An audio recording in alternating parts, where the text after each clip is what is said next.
Hello student. तो आज के इस वीडियो में मैं आप सभी का जो नवोदय क्लास 9th का पेपर हुआ है तो उसका सॉल्यूशन चल रहा हूँ बताने।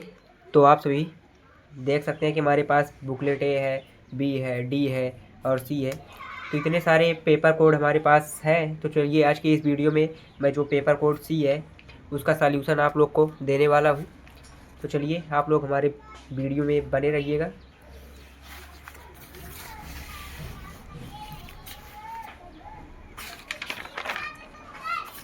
तो चलिए शुरू करते हैं। सबसे इसमें का पहला क्वेश्चन पूछा गया है कि शुद्ध वाक्य का चयन कीजिए। तो शुद्ध वाक्य का चयन करना है तो डायरेक्ट याद रखना कि मैं आप लोग को आंसर ही बताते जाऊंगा, क्योंकि नहीं उस तरह वीडियो बहुत ज़्यादा लंबी हो जाएगी। तो चलिए सबसे पहला आंसर देखते हैं कि शुद्ध वाक्य का चयन करना है। तो पहला दिया गया है ऑप्शन बिहार का राजधानी पटना है, दूसरा है बिहार पटना की राजधानी है, तीसरा है पटना बिहार की राजधानी है, चौथा है बिहार राजधानी की पटना है। तो इसका जो राइट आंसर हो जाएगा ऑप्शन सी हो जाएगा, पटना बिहार की राजधानी है। अगला है मन चंगा तो कठौती में गंगा लोकोक्ति का अर्थ है। तो पहला ऑप्शन है इसका इच्छा के अनुसार अपने आंगन में गंगा बहाना, दूसरा है शुद्ध या पवित्र मन ही तीर्थवत होता है, तीसरा ऑप्शन है मन में आए तो गांठ में विपुल संपत्ति आ जाना, चौथा है गंगा में स्नान से पाप धुल जाना। तो इसका जो राइट आंसर हो जाएगा ऑप्शन बी हो जाएगा, शुद्ध या पवित्र मन ही तीर्थवत होता है। अगला क्वेश्चन है छोटा मुंह बड़ी बात का अर्थ है। तो पहला ऑप्शन है बड़ी बड़ी बातें करना, दूसरा है अपनी हैसियत से बढ़कर बात करना, तीसरा है ओछी बातें करना, चौथा है आश्चर्य की बात कहना। तो इसका जो राइट आंसर हो जाएगा ऑप्शन बी हो जाएगा, अपनी हैसियत से बढ़कर बात करना। अगला क्वेश्चन है मैंने आपको कहीं देखा है, उपर्युक्त वाक्य में रेखांकित पद डाट डाट वाचक सर्वनाम है। तो पहला ऑप्शन है प्रथम पुरुष का, दूसरा है मध्यम पुरुष, तीसरा है उत्तम पुरुष, चौथा है अन्य पुरुष। तो इसका जो राइट आंसर हो जाएगा आंसर बी हो जाएगा, मध्यम पुरुष।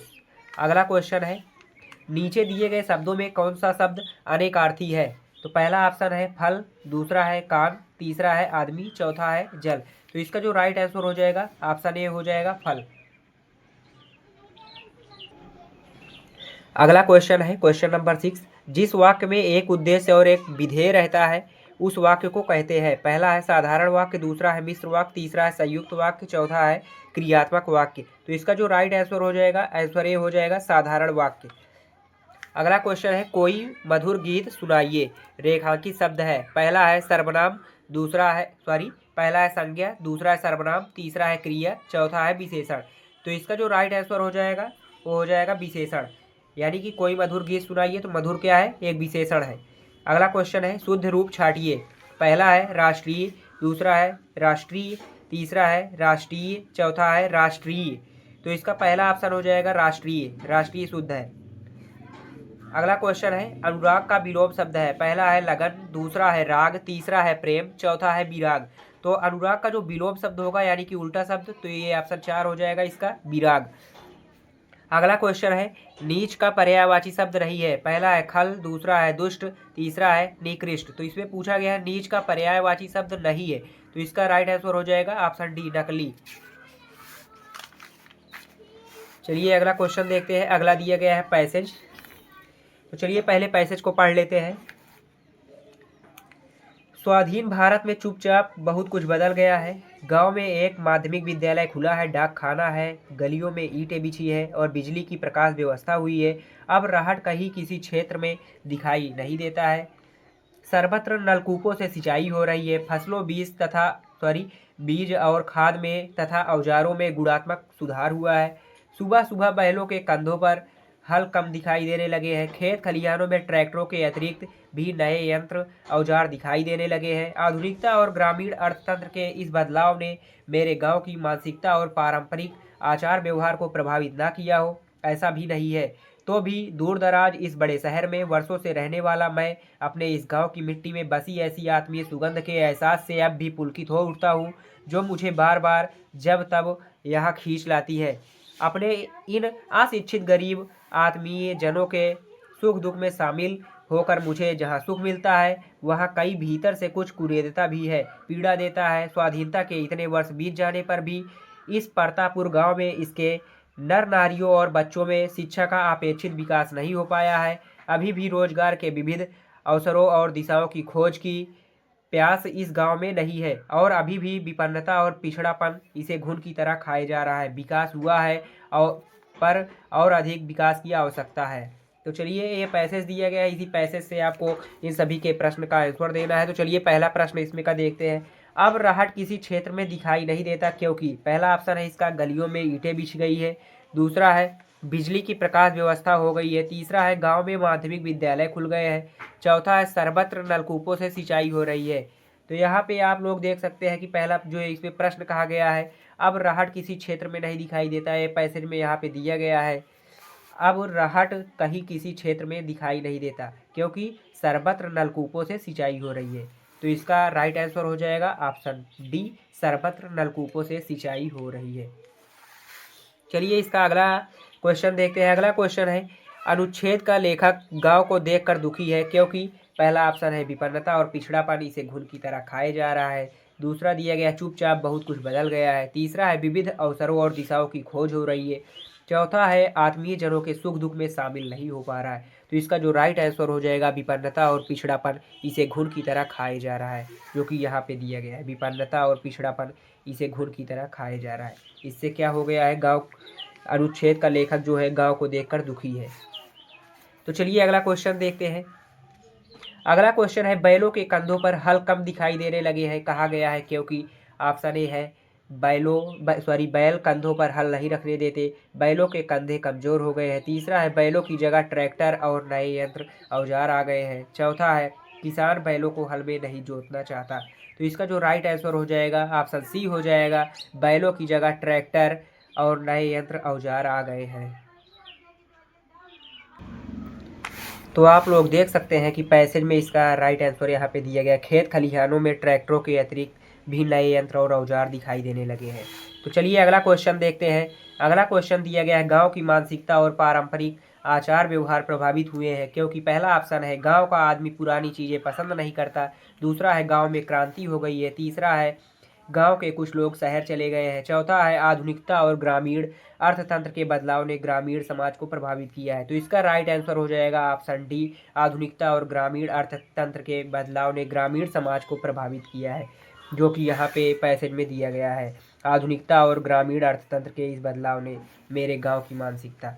अगला क्वेश्चन दिया गया है अनुच्छेद का लेखक पुलकित क्यों हो उठता है। तो पहला ऑप्शन है गांव के विकास को देखकर, दूसरा है गांव की मिट्टी को देखकर, तीसरा है गांव की मिट्टी में बसी आत्मीय सुगंध के एहसास से, चौथा है दूर दराज बड़े शहर में रहने के कारण। तो इसका राइट आंसर हो जाएगा गांव की मिट्टी में बसी आत्मीय सुगंध के एहसास से, जो कि आप लोग यहाँ पे पैसेज में देख सकते हैं। इसका आंसर दिया गया है इस गांव की मिट्टी में बसी ऐसी आत्मीय सुगंध के एहसास से अब भी पुलकित हो उठता हूँ। तो चलिए अगला क्वेश्चन देखते हैं। अगला क्वेश्चन इंग्लिश का है। तो इंग्लिश में पहले पैसेज दिया गया है, चलिए देखते हैं इस पैसेज को पढ़ लेते हैं।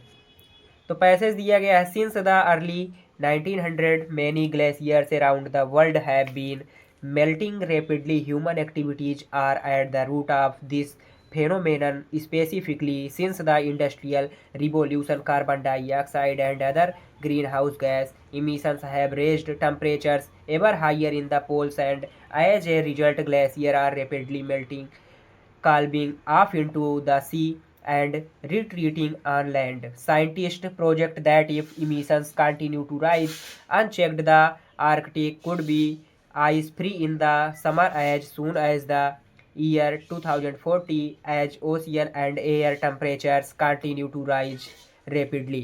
तो यहाँ पे ये पैसेज दिया गया है और इस पैसेज को पढ़ करके आप लोग को इसका आंसर देना है। तो चलिए देखते हैं इस क्वेश्चन में क्या कहा गया है। तो इस पैसेज का सबसे पहला क्वेश्चन है the expression the Arctic could be ice free means that.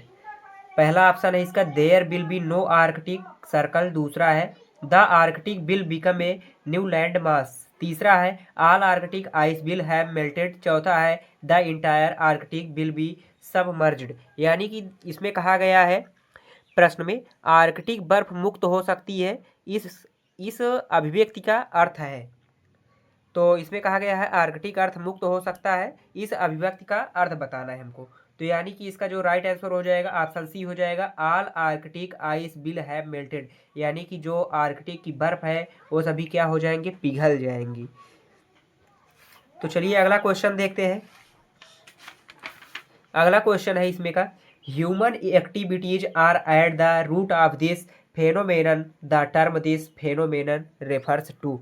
यानी कि इसमें प्रश्न में कहा जा रहा है इस घटना की जो जड़ है, जड़ में मानवीय गतिविधियां है, इस घटना से तात्पर्य है। यानी कि इस घटना से क्या तात्पर्य है, इस घटना की जड़ में मानवीय गतिविधियां है, इस घटना से तात्पर्य हमको बताना है। तो चलिए इसका पहला ऑप्शन देखते हैं। पहला है इंडस्ट्रियल रिवॉल्यूशन, यानी कि औद्योगिक क्रांति। दूसरा ऑप्शन है इसका मेल्टिंग ऑफ ग्लेशियर्स, ग्लेशियर्स का जो है पिघलना। तीसरा है ह्यूमन एक्टिविटीज, यानी कि मानवीय जो गतिविधियां होती है वो। चौथा दिया गया है इसका ग्रीन हाउस इमिशंस, यानी कि ग्रीन हाउस उत्सर्जन। तो इसका जो राइट आंसर हो जाएगा ऑप्शन बी हो जाएगा मेल्टिंग ऑफ ग्लेशियर्स, यानी कि ग्लेशियर्स का जो पिघलना है वो क्या है, इस जड़ की मानवीय गतिविधियां है, जो कि इस घटना में तात्पर्य पूछा गया है इसका। तो अगला प्रश्न है इसका temperatures are rising due to. तो पहला ऑप्शन है इसका carbon dioxide and greenhouse gases. दूसरा है अनचेक्ड इमिशंस। तीसरा है ग्लेशियर्स कॉल्बिंग ऑफ। चौथा है ग्लेशियर्स रिट्रीटिंग ऑन लैंड। तो इस प्रश्न में कहा गया है तापमान में वृद्धि के कारण, यानी कि temperatures are rising due to, तापमान में वृद्धि के कारण। तो इसका पहला ऑप्शन है carbon dioxide and greenhouse gases, यानी कि कार्बन डाइऑक्साइड और ग्रीन हाउस गैसेस। तो इसका जो राइट आंसर हो जाएगा carbon dioxide and greenhouse gases temperature are rising due to, तापमान में वृद्धि की कौन से कारण है, कार्बन डाइऑक्साइड और ग्रीन हाउस गैसेस। तो अगला पैसेज अब दिया गया है the lotus flower has been declared as 19, यानी कि इस जगह पे हमको फिल इन द ब्लैंक्स यानी कि भरना है। National flower of India, it is a sacred flower and occupies a unique position in the art and mythology of ancient India and an auspicious symbol of Indian culture time immemorial it is considered to be a survivor it pushes its way through muddy waters to reach out to the sunlight। तो यानी कि इसमें जहाँ जहाँ पे ये अंक लिखे गए हैं वहाँ वहाँ पे हमको क्या भरना है, इसका आंसर बताना है। तो चलिए पहला इसका प्रश्न दिया गया है। तो पहला है ऑप्शन द, दूसरा है आयन, तीसरा है ए, चौथा है डी। यानी कि पहले का पहला सही हो जाएगा। यहाँ पे डिक्लेयर्ड एज द, यहाँ पे क्या भरा जाएगा, द भरा जाएगा।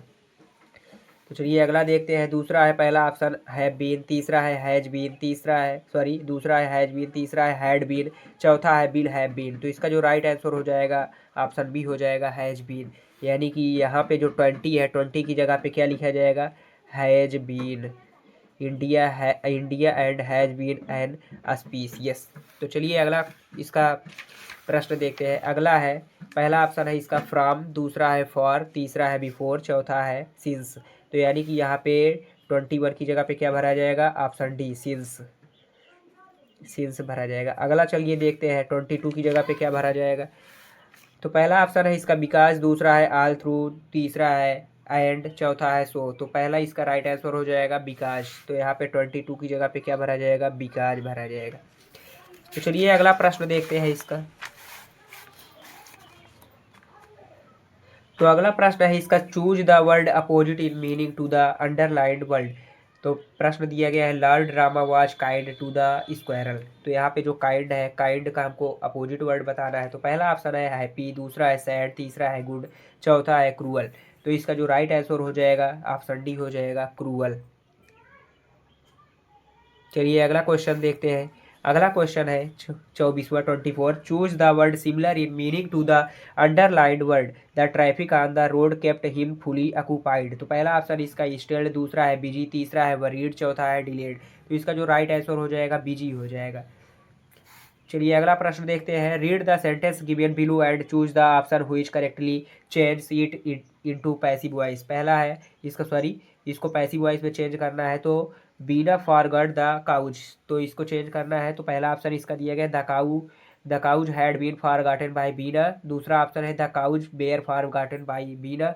तीसरा है Beena had forgotten the cows. चौथा है the cows have been forgotten by Beena. तो इसका जो राइट आंसर हो जाएगा the cows were forgotten by Beena, यानी कि option B is right answer.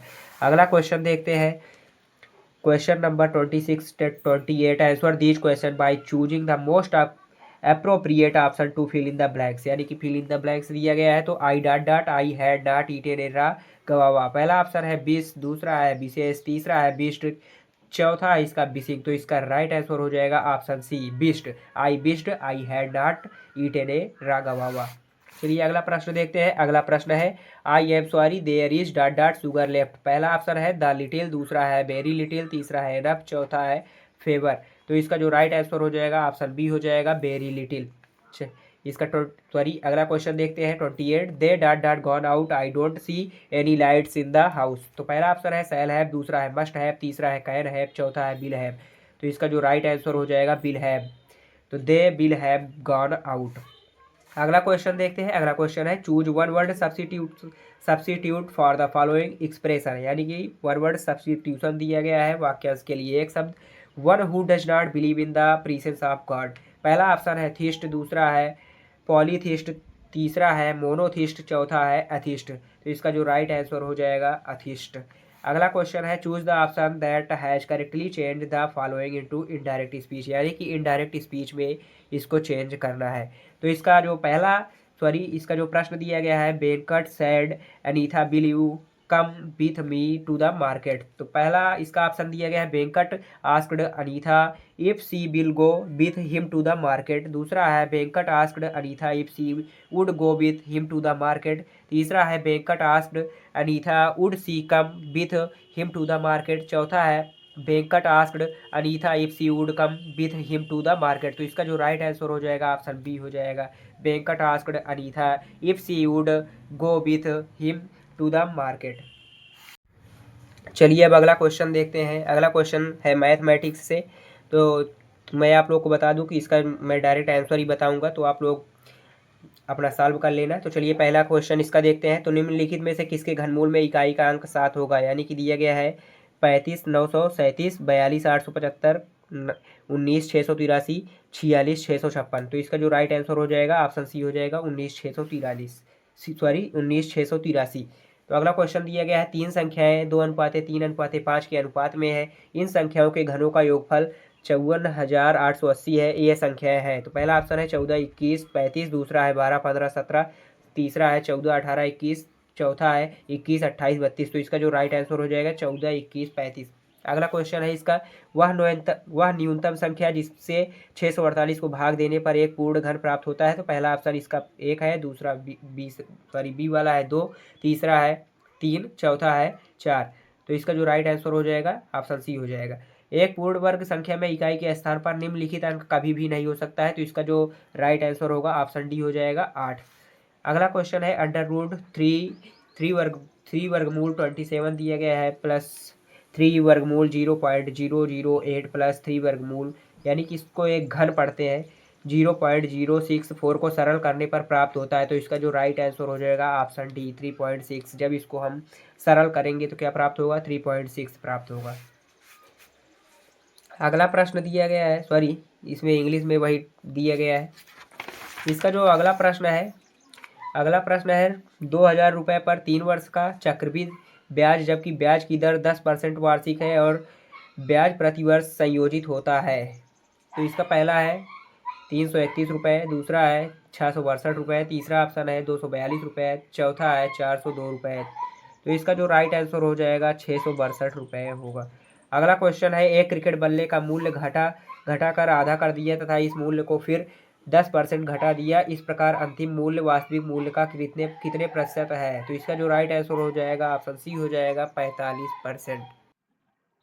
चलिए अगला प्रश्न देखते हैं। अगला प्रश्न है 7a/3 plus 5b/4 into 7a/3 minus 5b/4 equal to क्या होगा।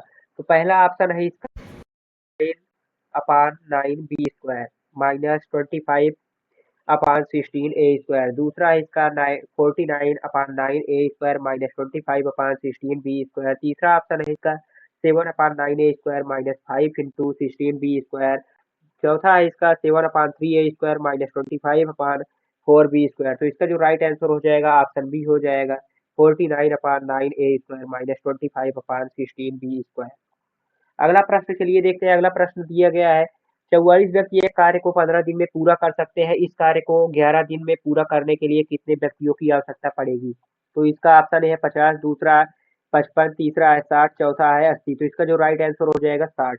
अगला क्वेश्चन है, कौन सी राशि 2 वर्ष में 4% वार्षिक संयोजित चक्रवृद्धि ब्याज से 1352 हो जाए 1352 रुपए हो जाएगी? पहला ऑप्शन है 1000 रुपए, दूसरा है 1200 रुपए, तीसरा है 1250 रुपए, चौथा है 1300 रुपए। तो इसका राइट आंसर हो जाएगा ऑप्शन सी 1250 रुपए।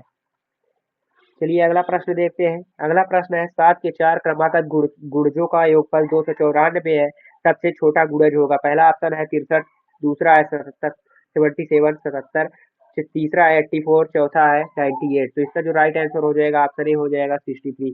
अगला क्वेश्चन है, एक संख्या जिसका 7वां भाग उसके 8वें भाग से एक बड़ा है होगी। ऑप्शन ए है 68, दूसरा है 64, तीसरा है 58, चौथा है 56।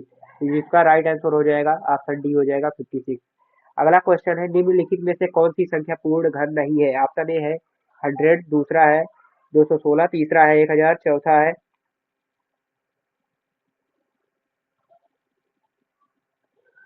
है 10 लाख। तो इसका जो राइट आंसर हो जाएगा ऑप्शन ए हो जाएगा 100। अगला क्वेश्चन है, वर्गमूल के अंदर दिया गया है, फिर से छोटा वर्गमूल लगाकर 289 प्लस वर्गमूल 64 का मान है। तो इसका ऑप्शन ये है 5, दूसरा है 7, तीसरा है 25, चौथा है 8। तो इसका जो राइट आंसर हो जाएगा ऑप्शन ए हो जाएगा 5। अगला क्वेश्चन दिया गया है, यदि अंडर रूट करके वर्गमूल दिया गया है 1 plus 25 upon 144 equal to 1 plus x upon 12 है, तो एक्स का मान ज्ञात करना है। तो पहला ऑप्शन है इसका 1, दूसरा है 5, तीसरा है 13, चौथा है 17। तो इसका जो राइट आंसर हो जाएगा 1 हो जाएगा।